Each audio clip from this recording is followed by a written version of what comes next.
கோவையில் பாஜக மாநில தலைவர் அண்ணாமலை தேர்தலில் போட்டியிடுவதை திமுக அமைச்சர் டிஆர்பி ராஜா கேலி செய்து பேசியுள்ளார்.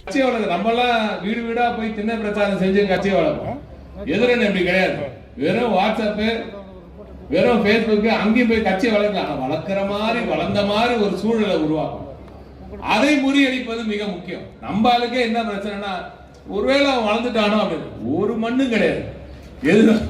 எதிர்வரும் தேர்தலில் பல லட்சம் வாக்குகளில் மிகப்பெரிய அளவு வாக்குகள் வித்தியாசத்தில் மிகப்பெரிய அளவில் நமது அருமை நண்பர் ராஜ்குமார் அவர்கள் வெற்றி பெறும் பொழுது எதிரணியர் மண்ணை கவ்வும் பொழுது எது உண்மை என்று நிச்சயமாக தெரியும். தேர்தல் முடிந்தவுடன் நிச்சயமாக பிரியாணி போடணும்னு சொல்லி சொன்னேன். இப்பதான் நியூஸ்ல வந்துச்சு மட்டன் பிரியாணியாம. அதனால சுவையான ஆட்டு பிரியாணி ரெடியாக இருக்கிறது. மகத்தான வெற்றி இந்த கோவைக்கு காத்திருக்கிறது. நன்றி, வணக்கம். செய்திகளை உள்ளது உள்ளபடி தெரிந்து கொள்ள ரெஃப்ளெக்ட் நியூஸை சப்ஸ்கிரைப் பண்ணுங்க.